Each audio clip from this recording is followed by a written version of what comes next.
ada 3. Kalau ada yang belum pernah dengar, MR Triple C ini satu-satunya rumah sakit swasta khusus kanker. Jadi siang hari ini kita akan sharing tentang kanker yang angkanya cukup tinggi di wanita. Ya, kita akan bahas tentang kanker payudara yang pertama, yang kedua adalah kanker serviks atau kanker mulut rahim. Sebelumnya ada yang survivor atau penyintas cancer di sini?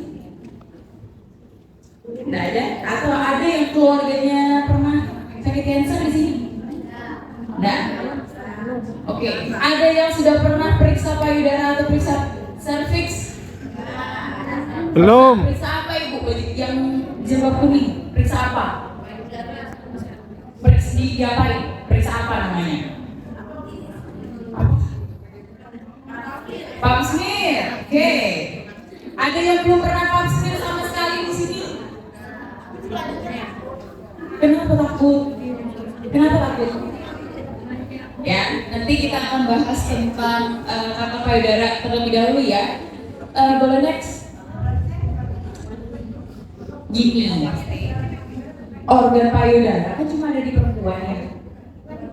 Jadi yang bisa kena apakah cuma perempuan? Jawabannya tidak. Laki-laki juga bisa kena. Ada artis ya yang kena kanker payudara laki-laki, nggak usah sebut nama.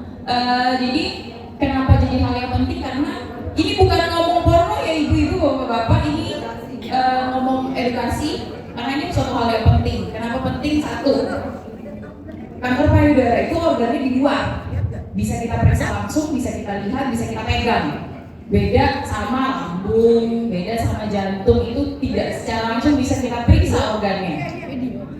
Gitu ya. Ya nggak apa-apa. Tahun 2020 ya di Indonesia aja nih yang terkena kanker payudara itu 2,3 juta ibu-ibu. Langsung pegang-pegang punya sendiri kayaknya ya. Langsung takut ya. 2,3 juta, 600 sampai 700 ribunya lewat. 35%-nya nggak selamat. Kenapa nggak selamatnya? Karena terlambat berobat, karena takut periksa itu tadi. Ya, kalau lihat ini nanti saya bacain ya. Untuk di wanita nomor 1-nya kanker payudara, nomor 2-nya kanker serviks, makanya kita bahas 2 kanker ini. Ya, boleh next? Ini orang Indonesia kebiasaannya, kalau sakit, bukan sakit ya, kalau ada keluhan baru ke dokter. Kalau nggak ada dirasa nggak ada keluhan sama sekali, nggak periksa ke dokter. Ya nggak? Saya masih bisa kerja, masih bisa ngantar anak sekolah, nggak usah ke dokter. Biasanya seperti itu. Padahal sudah jelas-jelas kerabatnya ada benjolan, gitu ya. Aduh, kayak ada kelerengnya nih, tapi nggak sakit, nggak usah lah diperiksa.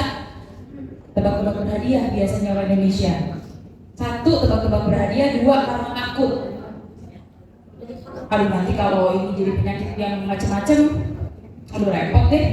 Nanti saya nggak bisa kerja, anak nggak ada yang dijagain, suami gimana? Banyak pertimbangan seperti itu. Karena pertimbangan-pertimbangan seperti itu, lama datang ke dokternya, 70% itu datang di stadium 3. Jadi stadium itu bahasa manusianya adalah ke tingkat keparahan penyakit. 1 itu stadium awal, 4 stadium lanjut. Kalau kita bahas soal kanker, orang Indonesia seringnya datang di stadium 3. Kalau ibu-ibu lihat di gambar payung ini, kalau datangnya di stadium awal, stadium 1, angka kesembuhannya bisa 100%. Dibandingkan sama payung yang paling ujung stadium 4, seperempatnya nggak nyampe. Ini bukan nakut-nakutin ya, based on data. Jadi pilih mana? Itu pilihan sekarang. Kita mau datang untuk deteksi dini, screening di awal, supaya kalau amin-amin ada sesuatu ketemunya di stadium 1, atau dilama-lamain nih untuk periksa ke dokternya nanti amin-amin di stadium 4, pengobatan pengobatannya sudah sulit, kesempatan sembuhnya rendah. Itu. Jadi ini mindset yang mau dirubah kalau kita harus tanda kutip berani memeriksakan diri sendiri dulu, berani pegang punyanya dulu sendiri. Ada loh yang nggak berani pegang atau periksa punyanya sendiri.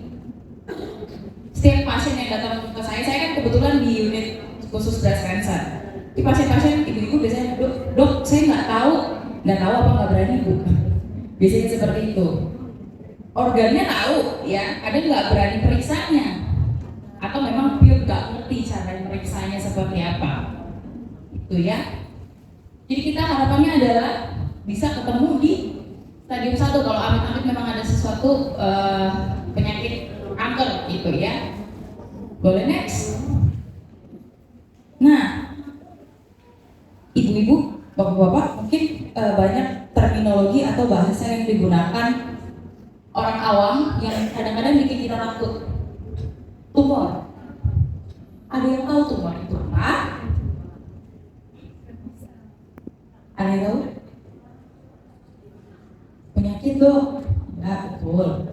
Tumor itu, kalau dengar kata tumor jangan nggak usah takut dulu sebenarnya, karena tumor itu segala sesuatu yang berbentuk benjolan itu dokter menyebutnya tumor. Apapun itu. Contoh, ibu di dapur kejedot di kepalanya benjol. Kita sebutnya apa? Tumor juga. Gitu. Jadi sesuatu yang bentuknya benjol itu kita sebutnya tumor. Tinggal dia tumornya bersifat berbahaya atau tidak. Nama lainnya kalau tidak berbahaya itu tumor jinak, benign tumor bahasa Inggrisnya. Itu yang nggak berbahaya. Atau yang bersifat berbahaya, atau kita sebutnya tumor ganas atau cancer atau kanker kita sebutnya, itu nama lainnya. Dua sifat itu yang membedakan. Kalau tumor jinak ya sudah tidak berbahaya. Tapi kalau tumornya bersifat ganas atau itu kanker, nah itu hal yang beda lagi yang kita perlu bicarakan. Seperti itu ya. Kalau ibu lihat apa perbedaan benjolan yang ini sama yang ini? Yang di bawah sama yang di atas bedanya apa kira-kira?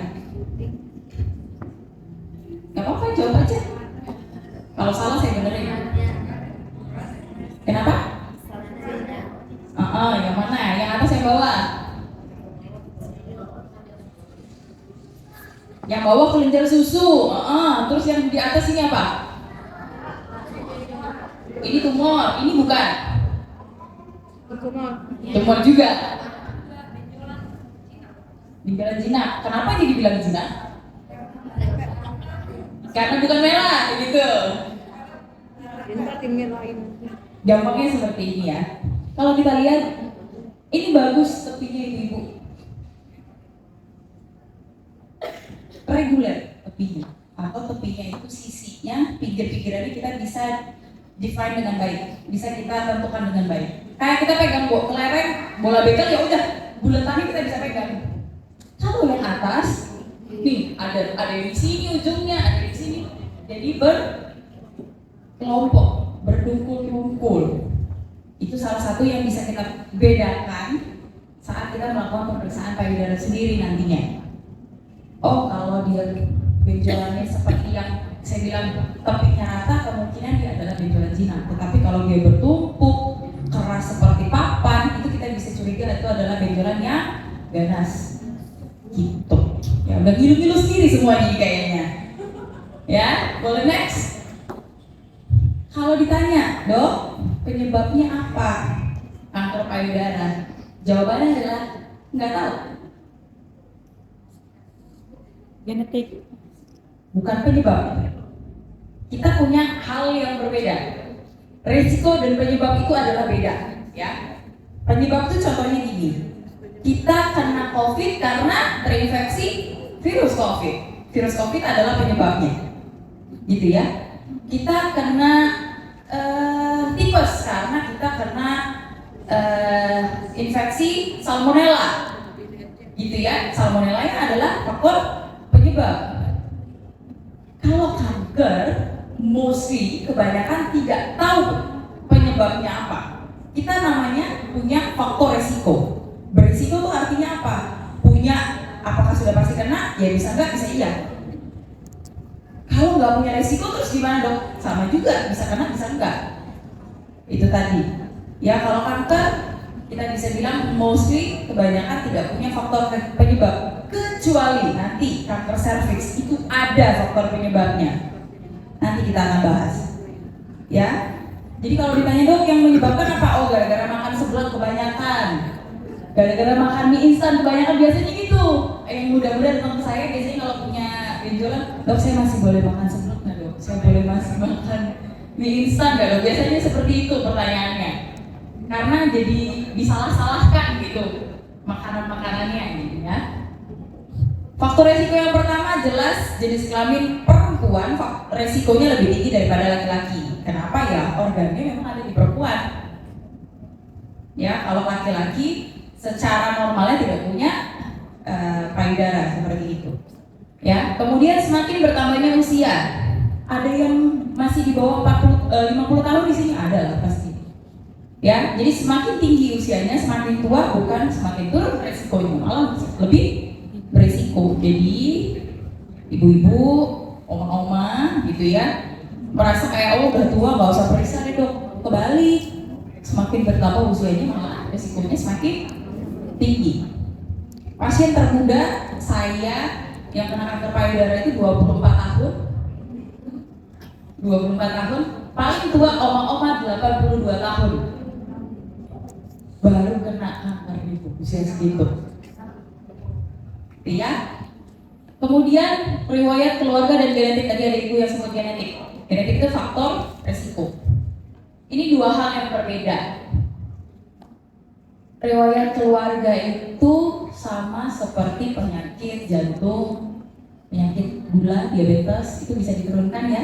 Jadi kalau keluarganya ada riwayat penyakit jantung, riwayat diabetes, itu ada chance untuk diturunkan ke anaknya, ke bawah-bawahnya gitu ya. Kanker payudara juga seperti itu.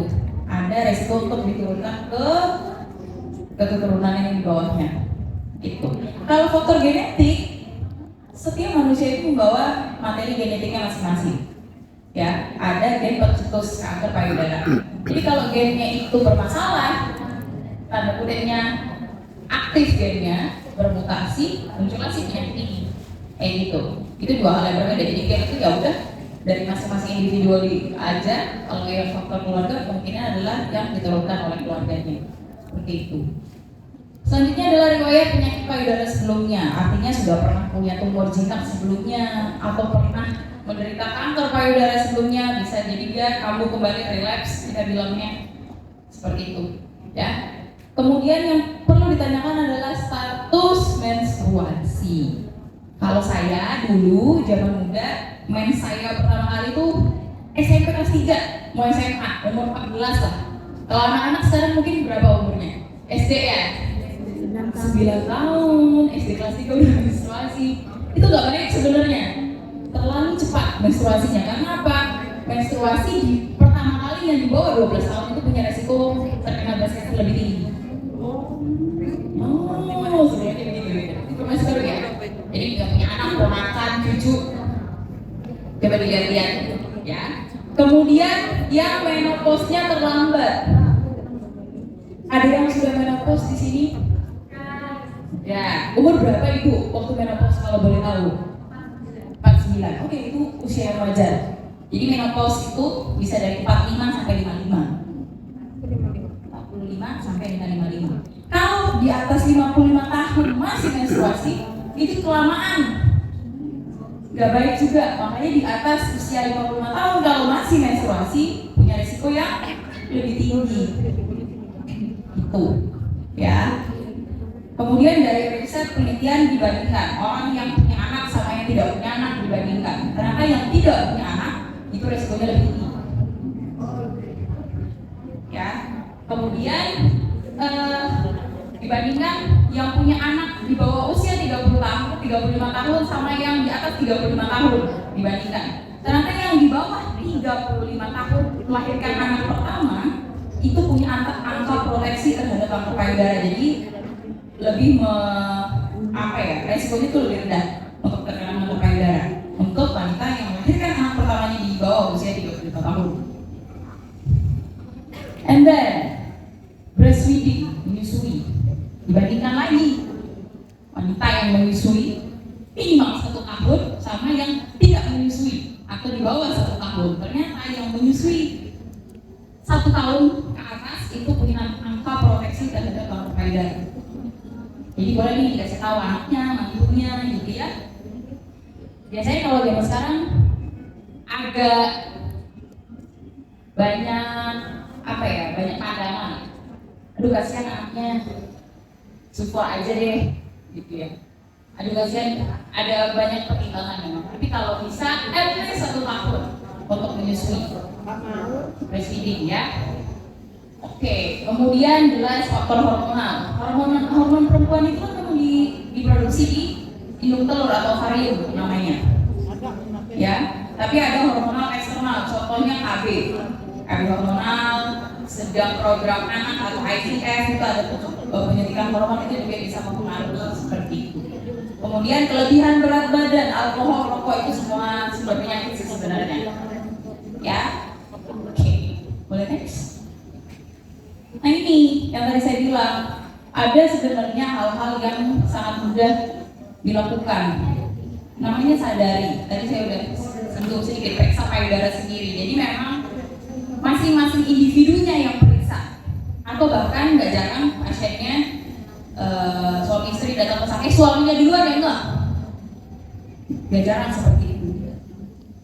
Ya jadi beranikan diri untuk periksa payudaranya sendiri. Kemudian adanya namanya sadari periksa payudara klinis ini yang harus datang ketemu dokter. Either di puskesmas atau di rumah sakit untuk memeriksakan payudaranya memang benar-benar oleh tenaga kesehatan seperti itu. Ya, boleh next. Nah, apa yang diperiksa? Jadi kanker payudara itu tidak selalu keluhannya adalah muncul benjolan, tidak selalu. Ya. Jadi kalau sadari atau periksa payudara sendiri pada wanita yang masih rutin menstruasi itu ceknya 1 bulan sekali di hari ke-7 sampai dengan hari ke-10 dari hari pertama menstruasi. Bingung nggak? Gampangnya gini, hari ini hari Minggu ibu-ibu mens.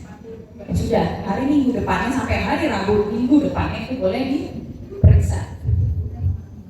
Gitu.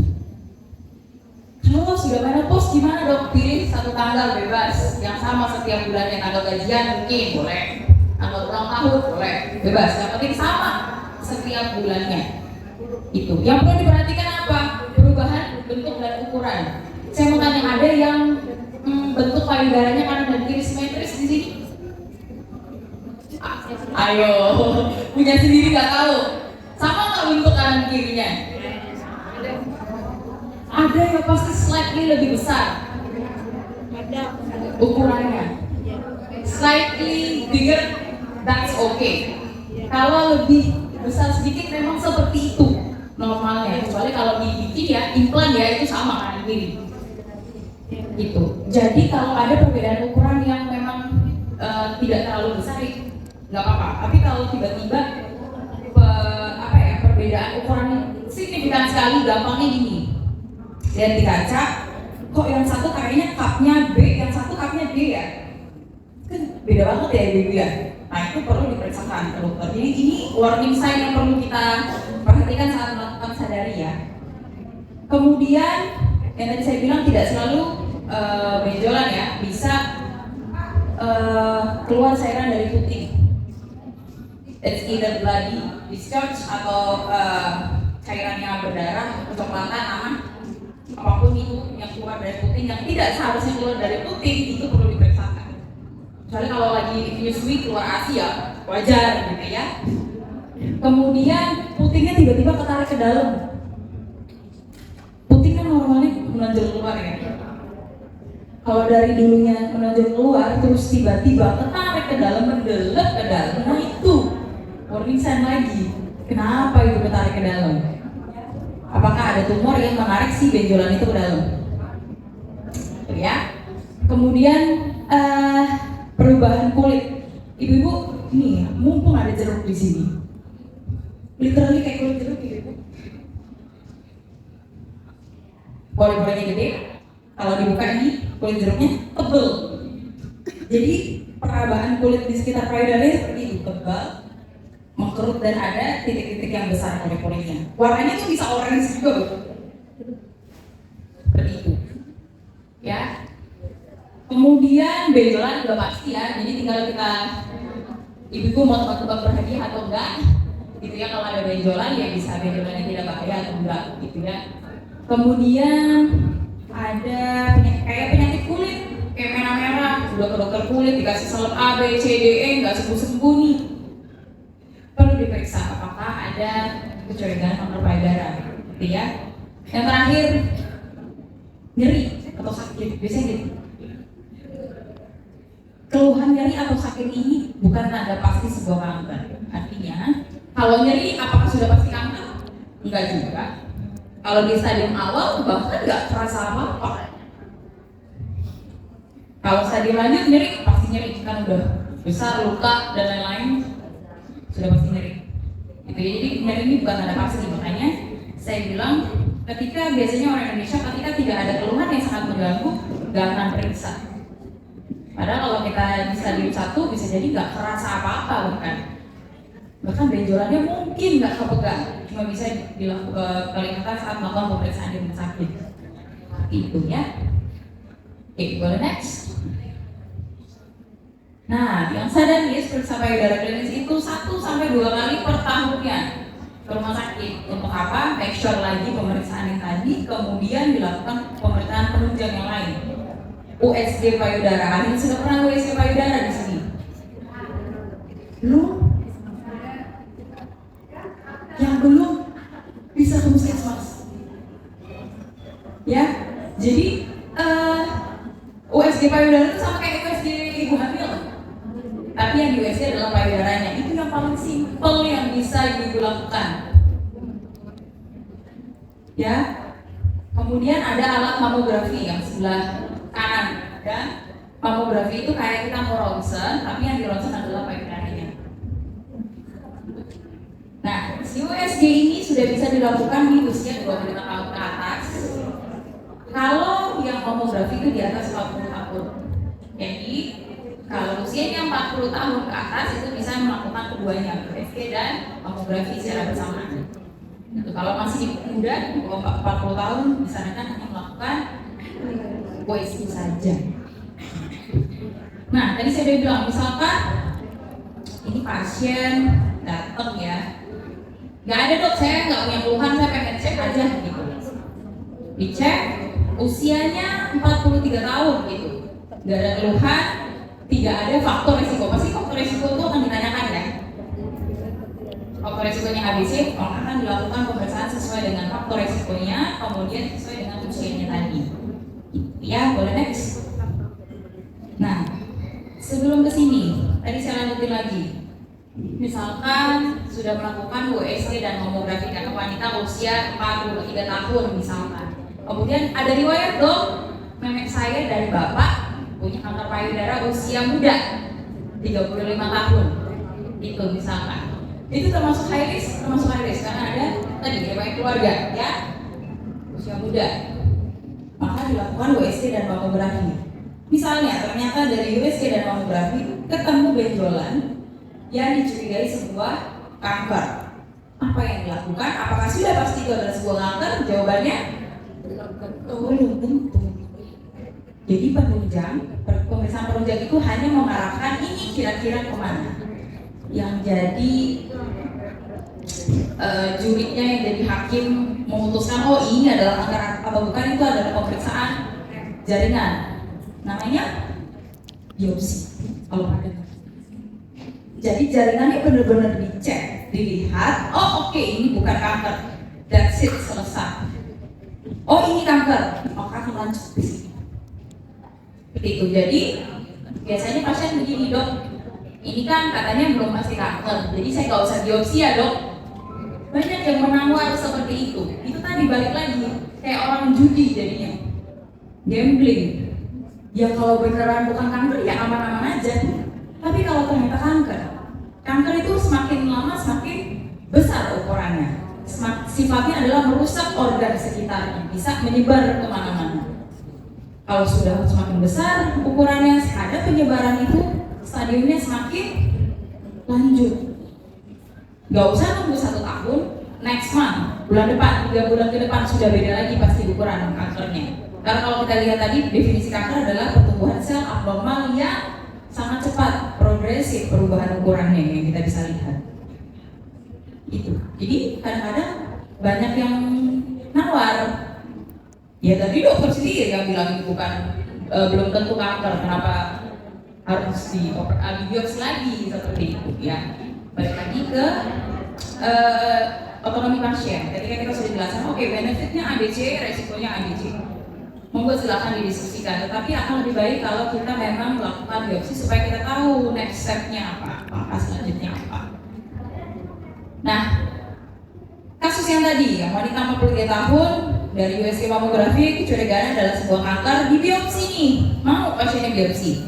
Ternyata biopsinya kanker, diapain pasiennya? Jadi kanker payudara itu tipenya banyak ibu, gak cuma 1. Jadi pengobatan kanker itu berdasarkan tipenya apa, stadiumnya berapa, baru kita tentukan. Apakah dia operasi atau pembedahan? Kemudian apakah dia di kemoterapi, kalau pernah dengar? Apakah dia akan diradiasi atau ketiga-tiganya dilakukan?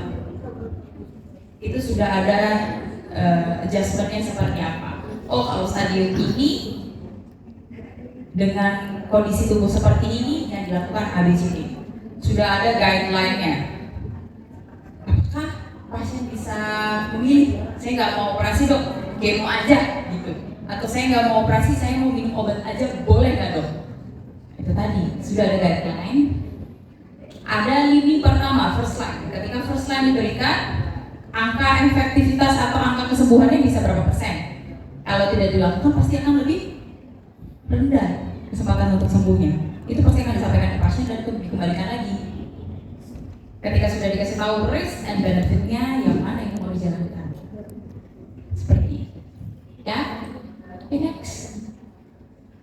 Itu soal kanker payudara yang organnya ada di luar, yang bisa kita periksa, bisa kita lihat. Ya, boleh next. Nah, ini cervix. Ini organnya di dalam. Gak bisa dengan mudah untuk kita lihat, tidak bisa dengan mudah kita pegang. Kalau nggak periksa ke dokter. Ya, cervix itu yang mana sih ibu? Ayo, yang pelajaran biologi jam ini. Ini apa? Ini apa? Anatomi ya. Ini indung telur, ibu, ovarium yang bisa. Nanti kalau ketemu spermanya bapak-bapak jadi anak, ya. Si indung telur ini yang juga memproduksi hormon perempuan. Ya, ini rahim yang tengah tempat bayi ini di sini yang ada kembangnya ini. Cervix atau mulut rahim itu yang ini. Yang di bawah ini garis ini. Ini yang vagina. Vagina, ya. Jadi kankernya itu di mana di sini? Boleh next? Sama. Ya, ini udah ada nih. Indung telur, ini vagina, ini rahim di tengah-tengah, cervix. Yes, boleh next. Tadi saya bilang nomor 1-nya kanker payudara, nomor 2-nya kanker cervix. Berapa tuh angka kematiannya? 20.000. Banyak juga. Ya. Nih. 70% di atas 70% terdiagnosis pada stadium lanjut, mirip juga sama kanker payudara. Karena apa ya? Itu tadi kalau tidak ada keluhan, tidak ada perasaan yang mengganggu, nggak akan periksa ke dokter. Ya. Next. Nah ini angka kesembuhan. Kalau tadi yang payudara gambarnya payung, ini gambar grafik ya. Kalau ketemunya di stadium 4 itu bahkan di bawah 20% kalau cervix angka sembuhnya. Lebih serem lagi. Ya. Kalau dia ketemu di stadium awal bisa sampai 100% angka kesembuhannya. Jadi sama masalahnya payudara sama serviks ini. Karena orang Indonesia cakupan angka screening atau deteksi dininya masih rendah, banyak faktornya. Ketakutan, tidak ada akses ke rumah sakit dan lain sebagainya. Itu ya, boleh next. Nah, yang tadi saya bilang, kalau kanker payudara tidak punya faktor penyebab, kanker serviks kita tahu penyebabnya apa. Namanya Human Papilloma Virus, HPV. Makanya ini kan virus sama kayak COVID, jadi bisa kita kasih vaksin. Salah satu pencegahan kanker serviks adalah dengan vaksin. Ya karena kita udah tahu 99,7 itu karena si virus. Virus HPV ini banyak banget angka-angkanya, tapi yang paling gede peluangnya untuk menyebabkan munculnya kanker itu adalah HPV 16 dan 18. Ya, itu bahkan ada 200 tipe, jadi banyak banget. Boleh next. Ini agak serem ya. Tadi kan kalau gambar serviks mulut rahimnya posisinya melintang gini ya. Sekarang ketika kita lihat dari bawah, biasanya kalau di bidan itu bentuknya kayak donat gini, Ibu. Ini mulut rahim, tempat keluarnya bayi. Ya, ini yang bagus tuh seperti ini, yang nggak ada penyakitnya, jadi licin. Makanya ibu-ibu biasanya kalau di bidan melakukan vaksin atau di dokter kandungan itu fungsinya melihat ini, dilihat langsung organnya apakah ada lesi prakanker atau tidak. Ya, nih udah ada kayak sariawan-sariawannya sedikit, sampai yang benar-benar nggak ada bentukannya lagi. Ini lebih serem lagi gambarnya. Ya, ini apakah ada gejala? Bisa jadi nggak ada gejala apa-apa. Orang organnya di dalam, kecuali dia sudah sampai stadium lanjut, mungkin akan muncul gejala. Nyeri saat berhubungan seksual, ada perdarahan yang tidak normal, ada keputihan yang tidak normal dan lain sebagainya, nanti kita bahas. Ya. Jadi si HPV ini kalau dia menginfeksi itu nggak akan langsung jadi penyakitnya. Beda kalau COVID kan kepapar nggak sampai 2 minggunya terus kita ada gejalanya gitu ya. Kalau HPV enggak, itu bisa 3-17 tahun kemudian baru jadi si kankernya.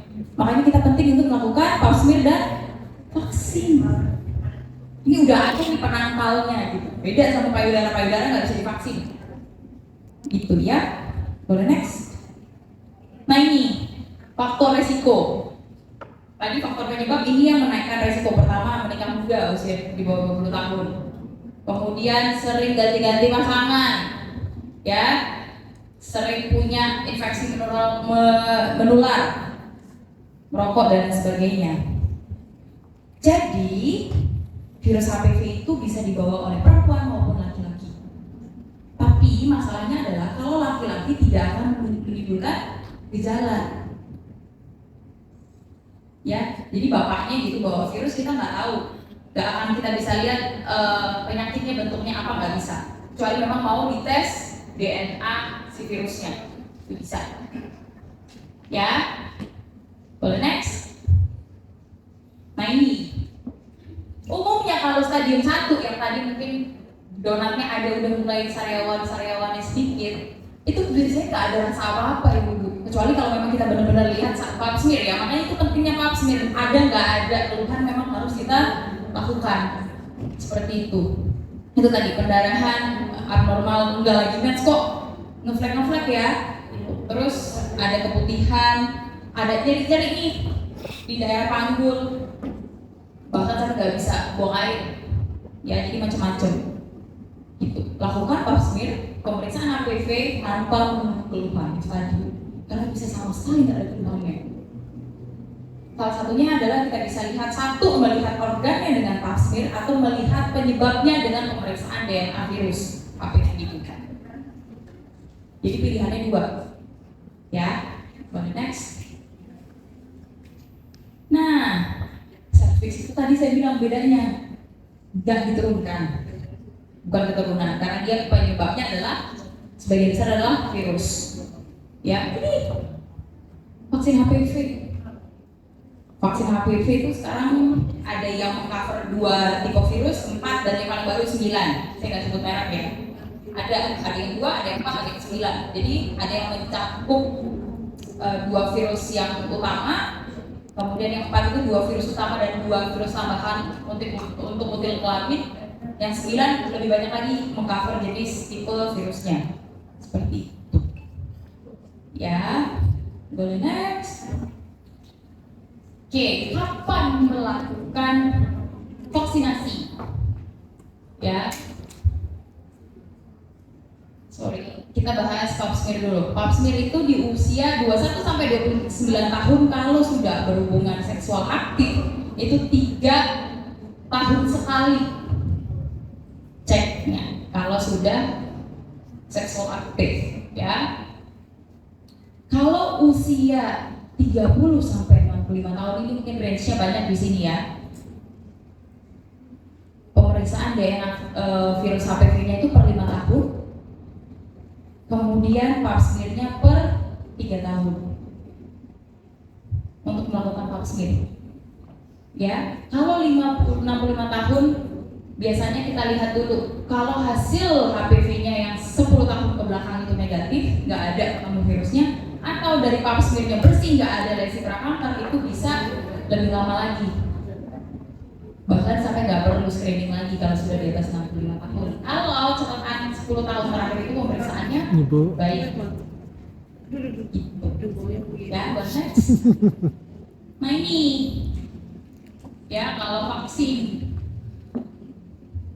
vaksinnya itu 3 dosis, ya, 3 kali suntik, ya, di bulan ke-0, bulan 1, 2 atau bulan 6. Sekarang bulan Desember saya vaksin, ini bulan 0, maka bulan depan Januari Februari vaksin yang kedua, habis itu nanti bulan ke-6 lagi dilakukan vaksin, gitu, ya. Kemudian mana dia? Oke. Boleh next? Nah ini untuk anak-anak, biasanya di sekolah-sekolah udah dikasih ya.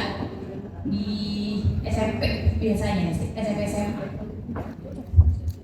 Oh SD bahkan ya, SD 2 dosis biasanya, kemudian diulang di usia 15, 16 sampai 18. Biasanya di sekolah-sekolah dapat sih. Ya. Boleh next? Nah, pap smear ya tadi saya bilang ya, yang dilihat organnya langsung. Tidak sedang mens, pastinya. Kalau lagi mens kan ketutupan ya, darah ya, nggak kelihatan servisnya dengan baik. Kemudian tidak sedang hamil. 2 hari sebelumnya nggak ada hubungan seksual dulu. Ya, kemudian tidak ada penggunaan obat-obatan yang dimasukin ke dalam kelamin. Itu. Ya, jadi benar-benar bersih, baru kita bisa melakukan pemeriksaan pap smear supaya hasilnya lebih akurat. Itu.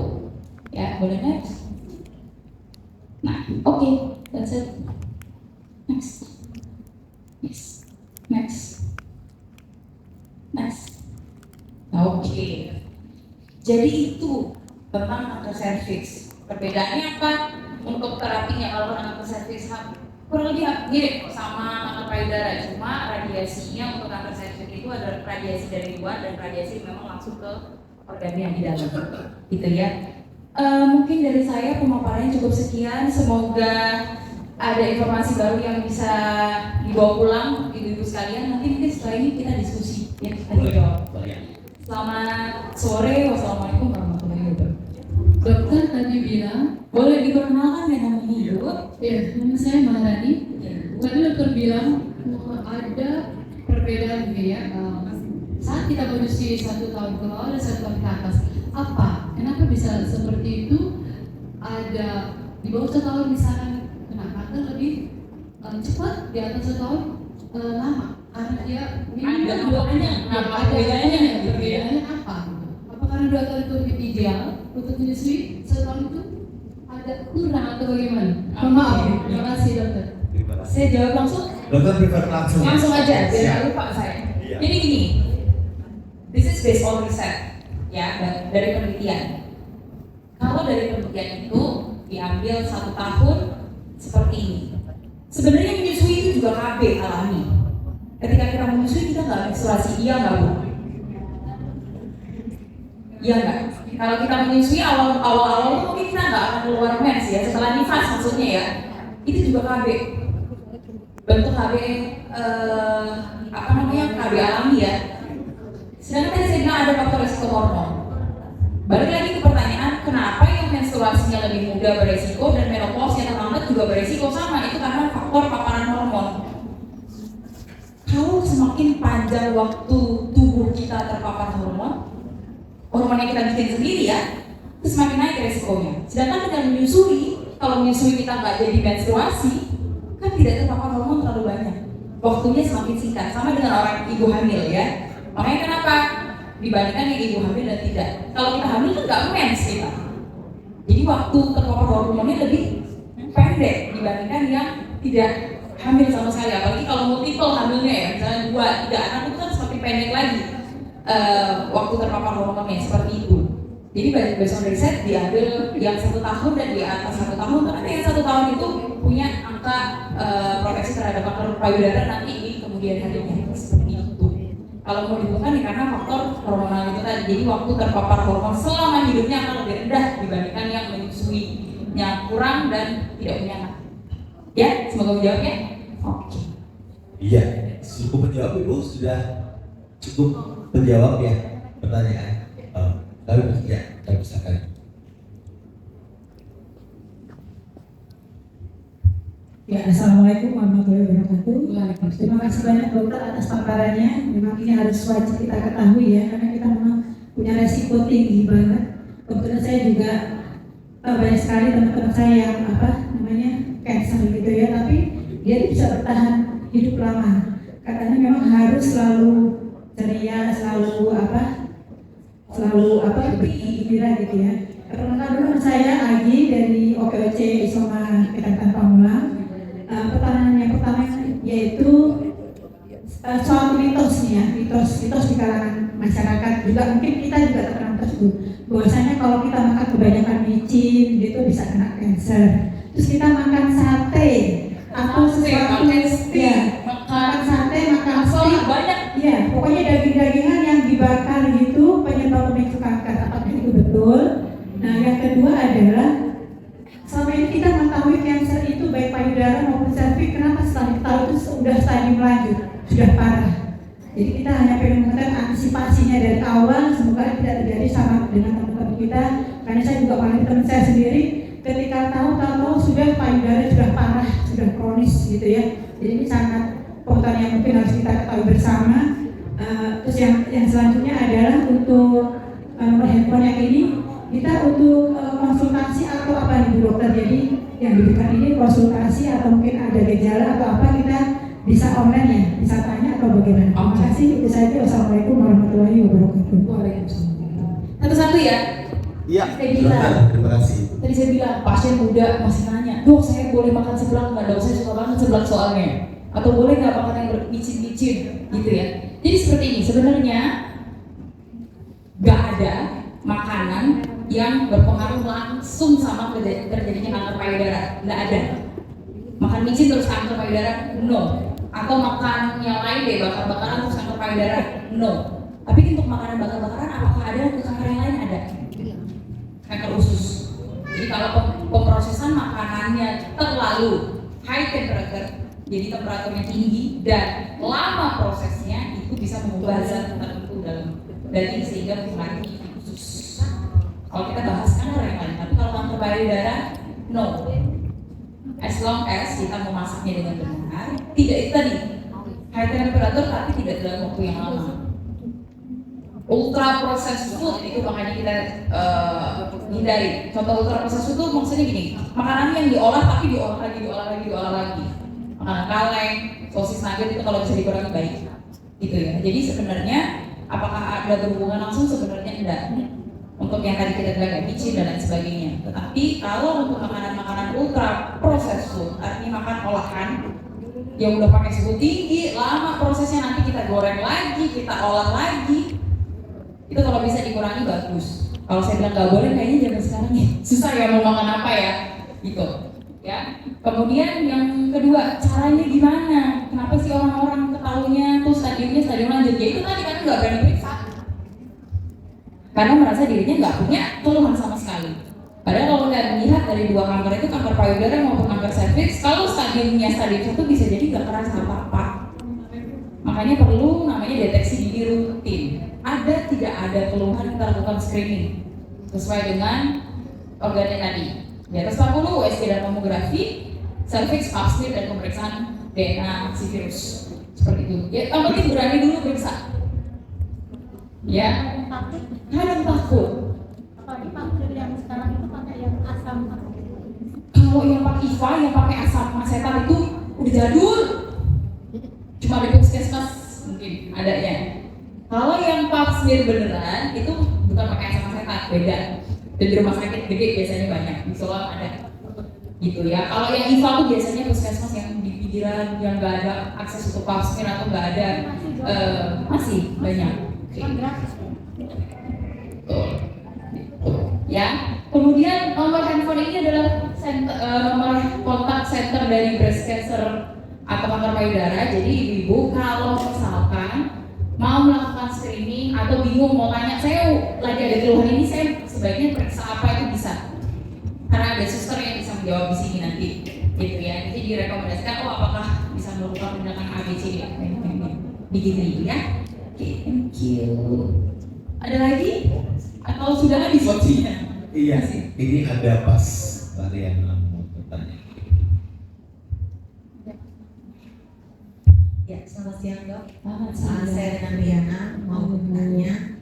Ada sebagian perempuan yang mungkin secara tak sadar ya, Bapak, itu ada gejala-gejalanya, cuma nggak tahu ini benar atau enggak. Kalau memang nggak ada rasa sakit, tapi ada bau gitu. Jadi ada cairan yang keluar, nggak berwarna, nggak, pokoknya dia bening, tapi ada baunya. Organ apa dulu nih? Atas ke bawah? Oh, dia dan bawah. Oh, oke. Ada baunya, dan baunya itu nggak enak. Apalagi pada saat dia haid itu baunya lebih bau. Itu apakah itu bagian dari gejala atau apa? Terus apakah kalau memang sudah terkena cancer, entah itu serviks atau payudara, ada pantangan yang nggak boleh dimakan? Nggak boleh dimakan, apa? Ya, apakah itu mitos doang atau gimana atau benar? Oke. Juga ya, itu juga. Terima kasih ya dok. Mari, oke. Kita ngomongin yang di bawah dulu. Kalau hanya kita lihat bentuknya keputihan yang tidak normal, cairan bening apapun yang berbau, kemudian ya sebenarnya nggak ganggu banget gitu ya. Itu kita nggak bisa lihat hanya dari bentuk gejala itu, karena gejala penyakit yang lain untuk wanita juga seperti itu. Artinya kalau kita infeksi bakteri di vagina seperti itu, keputihan tidak normal, ada cairan yang keluar tidak normal, berbau dan sebagainya. Infeksi jamur mungkin kita bisa bedakan sedikit dengan bakteri ya. Tetapi kalau secara langsung dibedakan dengan kanker payudara, kalau hanya melihat saja, artinya kita lihat dokter, datang ke dokter, kita lihat cairannya seperti ini dok, ditunjukin, kita nggak bisa, kecuali kita memang melakukan pemeriksaan dalam. Itu tadi dilakukan pemeriksaan dalam, kadang di swab kita lihat apakah cairan itu adalah bakteri atau yang lainnya. Seperti itu. Jadi memang kalau dari hanya keluhan saja kita nggak bisa lihat seperti apa. Memang kalau susahnya itu kalau di serviks. Kalau payudara kan organnya kita bisa lihat, kita bisa pegang ya. Kalau serviks memang benar-benar harus kita buka, lihat pemeriksaan dalam dan kita lihat serviksnya seperti apa. Kalau serviksnya normal, jadi hanya infeksi lokal di vagina saja seperti itu. Kemudian yang kedua makanan ya tadi ya, pantangan. Sebenarnya kalau sudah dalam masa pengobatan kanker ya, kan pengobatan kanker itu macam-macam. Ada yang kemoterapi, ada yang obat minum dan lain sebagainya. As long as tidak ada obat-obatan lain di luar dokter, anjuran dokter, nggak apa-apa. Apapun makanannya monggo silahkan. Boleh. Orang kemoterapi aja mau makan susah. Masa kita larang-larang lagi? Karena salah satu efek kemoterapi kan mual, rasanya gak enak ya. Sebenarnya nggak ada spesifik yang dilarangnya. As long as makanannya bersih, boleh silakan. Karena kan kalau kemoterapi itu istilahnya kita mereset semua sel yang ada di tubuh, jadi termasuk sel imun kita turun. Kalau kita makan makanan yang kotor aja, nanti diare dan lain sebagainya, muncul penyakit yang lain. As long as makanannya bersih, monggo silakan. Kemudian yang kedua biasanya diajarkan untuk maintain berat badan. Itu aja. Ya. Ada Silakan. sip. Oh iya Ibu. 2 pertanyaan lagi karena terbatasnya waktu. Silakan Ibu. Buat yang nanti belum sempat bertanya di sini, berarti bisa WA ke Boleh. Terima kasih. Assalamualaikum warahmatullahi wabarakatuh. Nama saya Ibu Isa, saya dari Dalamane. Sebenarnya segini yang saya mau tanyakan ya, kebetulan saya ketua RT. Saya tuh bingung, kok warga saya banyak yang terkena kanker payudara. Apakah itu efek dari lingkungan? Menular. Karena ada beberapa yang sudah banyak yang meninggal di lingkungan saya, gitu. Dan kemarin juga ini masih satu lagi baru selesai dioperasi. Dan yang kemarin baru dioperasi itu dia tuh nggak tahu kalau dia tuh punya penyakit itu. Dia baru berasa kayaknya di payudara itu bobot, tapi nggak ada benjolan. Dia langsung periksa ke rumah sakit dan ternyata itu udah langsung divonis harus operasi. Katanya kanker ganas. Nah, yang saya mau pertanyakan itu apa nggak ada yang maksudnya gejalanya tuh yang ketara banget gitu, karena temen aku itu yang nggak ada gejalanya, tahu-tahu hanya berasa sakit di payudara, terus langsung periksa ke rumah sakit, langsung operasi. Iya, gitu. Makanya kebetulan memang teman dekat juga, jadi aku juga sempat bingung. Nah, pas banget ini ada pertanyaan, maksudnya ada pertanyaan ini, saya bertanya dan saya juga bingung kenapa tuh di lingkungan saya itu banyak banget yang kena kanker payudara gitu, dan sudah beberapa adalah 5 yang meninggal. Ada yang sudah di operasi meninggal, ada yang udah kemo beberapa kali akhirnya meninggal juga. Apa itu dari virus atau apa? Itu aja sih yang saya pertanyakan. Saya jawab ya. Nggak usah balik ke slide selanjutnya. Kanker itu bukan penyakit menular, kecuali kanker serviks kalau memang dapatnya dari penularan suaminya, gitu ya. Yang lainnya nggak menular. Misalnya saya sakit kanker payudara gitu, ini ada orang yang megang saya atau makan satu alam makan sama saya, nggak kayak hepatitis ya, nggak kayak covid menularkan, itu nggak, kanker nggak ada yang menular. Itu yang pertama. Kenapa warganya tiba-tiba banyak? Saya juga nggak tahu, saya nggak bisa jawab. Kalau dibilang dari lingkungan, sebenarnya nggak ada faktor menular yang menularkan, itu nggak ada, kecuali lifestyle orang yang ada di RT itu ternyata sama semua nih lifestyle-nya. Aku sama-sama punya riwayat semua nih ternyata, mungkin kita bisa bilang seperti itu ya. Kalau saya bilang tadi gejalanya yang pasti apa? Tidak selalu bentuknya benjolan, tidak selalu sakit keluhannya, jadi macam-macam. Jadi makanya itu kadang bingung, saya kan nggak ngerasain apa-apa ya, cuma sakit aja kok tiba-tiba kanker. Karena itu tadi gejalanya sangat banyak sekali. Satu dan orang bisa beda, yang satu bisa jadi punya benjolan, yang satu bisa jadi nggak kepegang benjolan sama sekali, atau yang satunya sakit, yang satunya nggak sakit sama sekali bahkan. Kalau di stadium awal, mostly nggak akan rasa sakit, atau mostly bisa kita bilang kita nggak kepegang karena ukurannya kecil.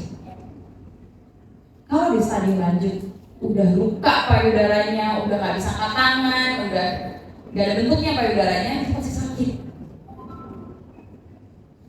Itu dia ya, jadi nyeri bukan hal pasti. Kalau dibilang tanda pastinya apa, tiap orang berbeda-beda. Itu tadi tandanya ya, bisa jadi benjolan, bisa jadi keluar cairan dari putih, bisa sakit, bisa enggak, bisa ada kulitnya kayak kulit jeruk dan lain sebagainya, seperti itu. Jadi intinya adalah apa?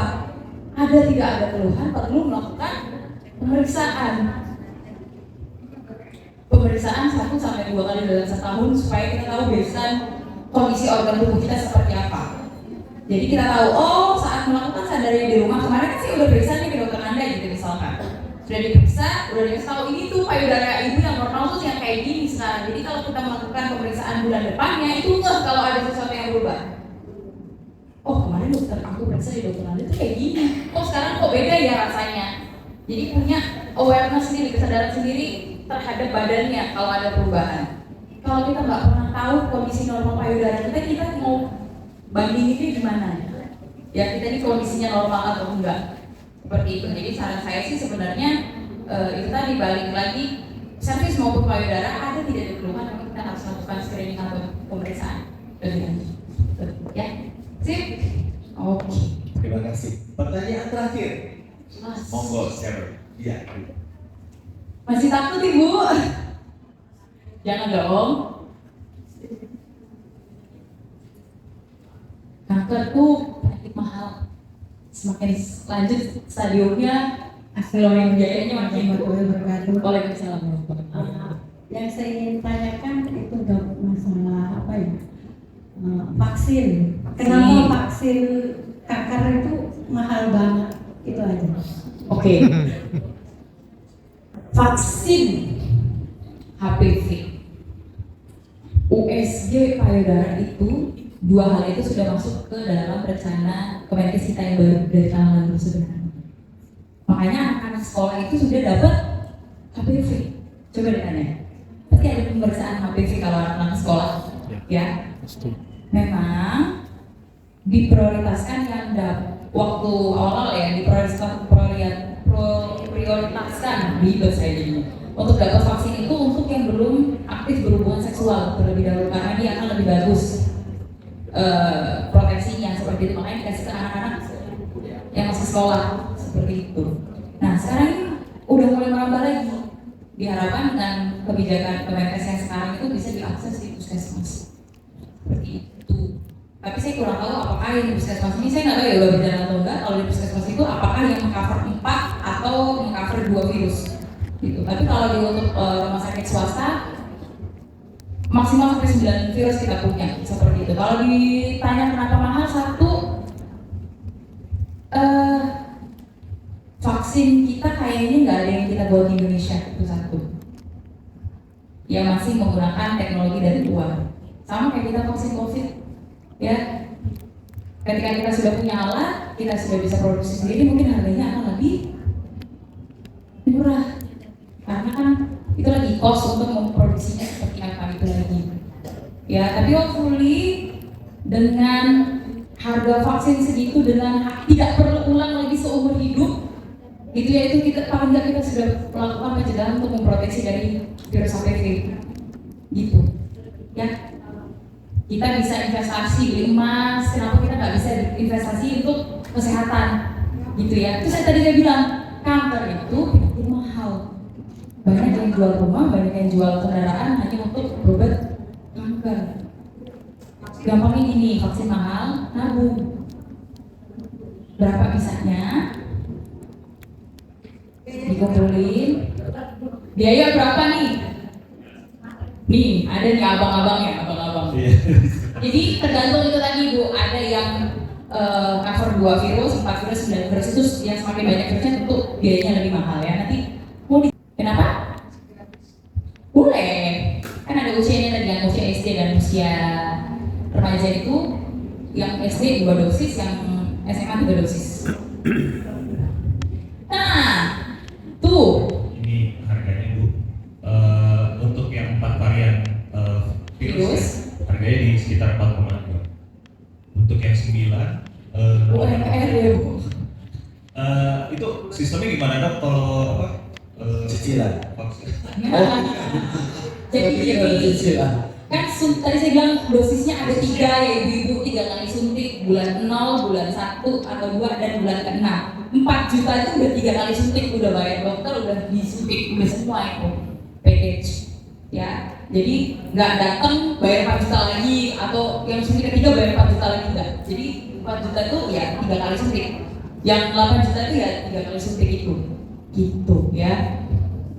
Tuh, sudah termasuk konsultasi dokter umum dan 3 kali penyuntikan, jadi nggak bayar konsultasi dokter lagi, nggak usah bayar per datang terus kayak bayar suntiknya lagi, nggak ya, all include itu. Oh ini ada nih nomornya yang buat serviks ya, 0815 2996 2823. Jadi kalau mau nanya soal serviks bisa ke call center ini. Call center bisa difoto, di capture atau disimpan nomornya. Atau ibu kalau mau kolektif nanti boleh kumpulin di nanti aku kasih. Nah tuh Wow, harga khusus. Jadi kumpulin aja saudaranya atau mungkin anaknya atau mungkin ada temannya atau ada keluarganya yang memang ingin TV, boleh di kolektif kumpulkan kira-kira di Januari, nanti disampaikan ke Bu Elvi, nanti disampaikan kepada saya, nanti kita akan kasih harga khusus diskon untuk mengibu OKOC. Dikomunikasi dengan Bu Elvi ya, nanti untuk yang hadir di sini ya di Taksal. Oke. Ada yang disampaikan lagi dokter? Apa itu? Oke.